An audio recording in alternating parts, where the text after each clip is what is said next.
তো বন্ধুরা দেখো, আমার গোপু সোনার জন্য আমি কিন্তু দোকান থেকেই কিছু কিছু জিনিস নিয়ে নিয়েছি। যেমন ধরো ড্রেস, আরও অনেক কিছু, পাগড়ি থেকে শুরু করে সমস্ত কিছু কিন্তু নিয়ে নিয়েছি। আর তোমার দাদা ভাইয়ের সাথে সকাল সকাল বেরিয়ে গেলাম একটু বাজারে। দেখো, এই জন্মাষ্টমীর দিন আমি অনেক কিছুই কিনে থাকি, তাই ভাবছি যে এবারও কিছু কিনবো। তাই আমরা দুজনেই বেরিয়ে পড়লাম। তারপরে দেখো চলে এলাম বাড়িতে, বাজারঘাট করে নিয়ে চলে এলাম। এদিকে ঠাকুরের কিছু জিনিস কিনে নিয়েছি, প্রদীপ, থালা, গ্লাস, ঘটি, পুষ্পপরাত। আর এদিকে দেখো ফলমূল, ফুল, সমস্ত কিছু বাজার থেকে নিয়ে এসেছি। এবার চলো জোগাড় করতে হবে সমস্ত কিছু। তো বন্ধুরা, তোমাদের সাথে আর ভোগ রান্নাটা শেয়ার করিনি। দেখো, এত এত ভোগ কিন্তু আমি নিজের হাতেই বানিয়েছি একা একা। তো বিকেল এখন প্রায় 4:30টার মতন বেজে গেছে। এবার ঠাকুর ঘরে ঢুকতে হবে, কারণ ঠাকুর ঘরটাও পরিষ্কার করতে হবে। আমি তো আগে এই ভোগগুলো রান্না করে নিলাম, এখন ঠাকুর ঘরে ঢুকে যাব। তারপর ঠাকুর ঘর পরিষ্কার করে পুজো দিয়ে দেবো। ওই রাত্রি হয়ে যাবে পুজো করতে করতে। রাধে রাধে বন্ধুরা, welcome back to my channel Rajshree ব্লগে সবাইকে জানাচ্ছি ওয়েলকাম। তো বন্ধুরা, আজ হচ্ছে জন্মাষ্টমী। আমরা জন্মাষ্টমী আজকে করছি, আজকে মঙ্গলবার। তো দেখতেই পেলে বাজার থেকে সমস্ত কিছু কিনে এনে তারপরে হাতে সব জোগাড় করে তারপরে এখন ঠাকুর ঘরে চলে এসেছি। এখন বিকেল 5:30টার মতন বাজে।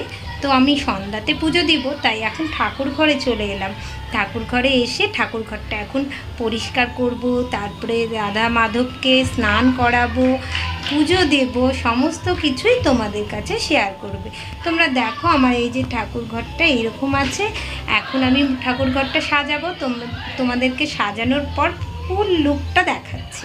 তো চলো, আজকে তো জন্মাষ্টমী, সবাই অনেকে কালকে করে নিয়েছে, আজকেও করছে। তো হ্যাপি জন্মাষ্টমী। আর একটু সেজেছি, একটু শাড়ি পরে দিয়েছি, কারণ পুজো যখন দেব তো একটু শাড়ি না পরলে হয় না, তাই শাড়িও পরে নিয়েছি।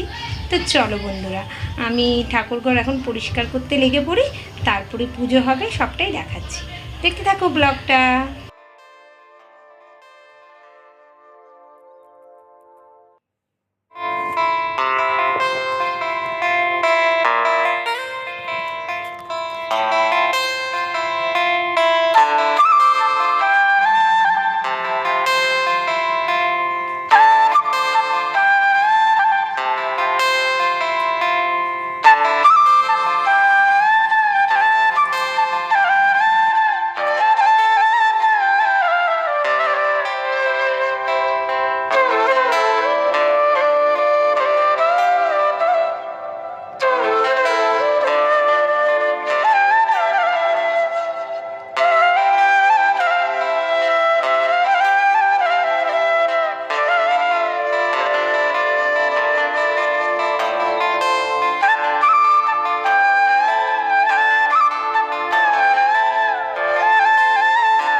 বন্ধুরা, তোমরা দেখতেই পেলে যে ঠাকুরের জোগাড় করছিলাম, আর এখন সম্পূর্ণ জোগাড় হয়ে গেছে। চলো এক ঝলক দেখাচ্ছি আমার ঠাকুর ঘরের লুকটা। তো তোমাদের কেমন লাগছে অবশ্যই জানাবে। এই যে দেখো, চলো তোমাদের ব্যাক ক্যামেরাতে দেখাই। অন্ধকার হয়ে গেছে আর ছাদে সেরকম লাইট নেই, তো তো চলো ব্যাক ক্যামেরাতে দেখাই।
তো বন্ধুরা, পুজো দেওয়া কমপ্লিট হয়ে গেছে। তোমরা দেখতেই পেলে যে পুজোটা আমার হয়ে গেছে। তো চলো তোমাদের এক ঝলক দেখিয়ে দিই পুজোটা কিভাবে দিয়েছি। দেখো,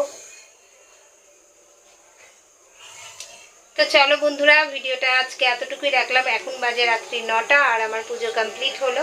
তো কেমন লাগলো অবশ্যই কিন্তু তোমরা কমেন্ট করে জানিও। আর দেখতেই পাচ্ছ মুখ চোখ কিন্তু একদম শুকিয়ে গেছে। তো চলো এখন উপোস ভাঙবো আমরা। আর পুজো তো সুন্দরভাবে দিয়ে দিয়েছি। তো চলো এখন নিচে চলে যাবো। তো কেমন লাগলো অবশ্যই কিন্তু জানাবে বন্ধুরা। তো আজকের মতো ভিডিওটা এতটুকুই। সবাই ভালো থাকবে, সুস্থ থাকবে, টাটা।